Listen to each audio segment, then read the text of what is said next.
जय हिंद विद्यार्थी मित्रांनो, परत एकदा आपल्या या व्हिडिओमध्ये तुमचं सर्वांचं स्वागत आहे।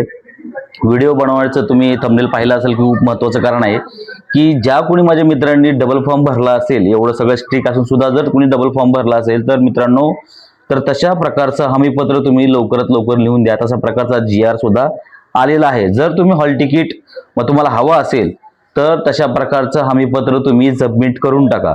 कारण जर तुम्ही हमीपत्र दिलं नाही तर मात्र तुम्हाला कोणत्याही प्रकारचं हॉल तिकीट येणार नाही, अशा या GR मध्ये सांगण्यात आलेलं आहे। संबंधित GR समोरच आहे। संबंधित GR जो आहे तो दिलेला आहे, पूर्ण व्यवस्थित दिलेला आहे।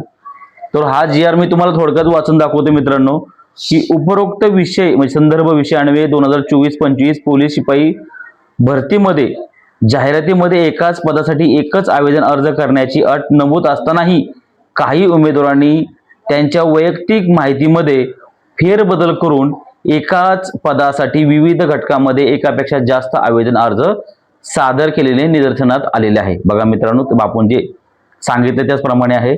आणि पुढे त्यांनी दिलेलं आहे की पोलीस शिपाई 2024-25 मध्ये एकाच पदासाठी विविध घटकात एकापेक्षा जास्त आवेदन अर्ज सादर केल्यास उमेदवाराची नावे खालीलप्रमाणे आहेत। त्यांनी काही लोकांची नावे आहेत त्या ठिकाणी, पण ती नावे काही तुम्हाला मी सांगत नाही, त्या ठिकाणी मी पूर्ण ब्लर केलेलं आहे। ठीक आहे।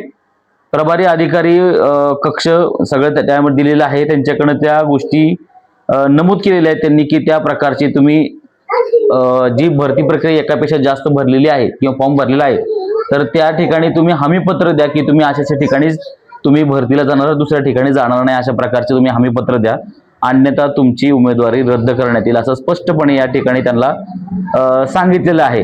तर मित्रांनो, अशा प्रकारचा हा सध्याला तर आपल्याकडे जो आहे GR तो धुळे जिल्ह्याचा आहे मित्रांनो, धुळे जिल्ह्याचा आहे।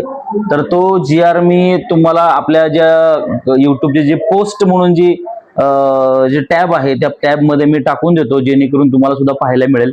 आणि जेणेकरून कुणी जर एखाद्या चुकून डबल फॉर्म भरला असेल कोणी नावामध्ये फेरफार करून, तर अशा मित्रांना मी सांगतो मित्रांनो, तुम्ही तुमचं जे ही गोष्टी आहेत हमीपत्र आहे ते हमीपत्र लवकरात लवकर त्या ठिकाणी तुम्ही सबमिट करून टाका, जेणेकरून तुम्हाला तुमच्या भरतीला कोणत्याही प्रकारचा त्रास होता कामा नये। मला तर असं वैयक्तिक वाटतं, त्याच्यामुळे लवकरात लवकर जेवढं होईल तेवढं तुम्ही हमीपत्र सबमिट करून टाका। ठीक आहे। आजचा व्हिडिओ एवढाच आहे मित्रांनो। जय हिंद।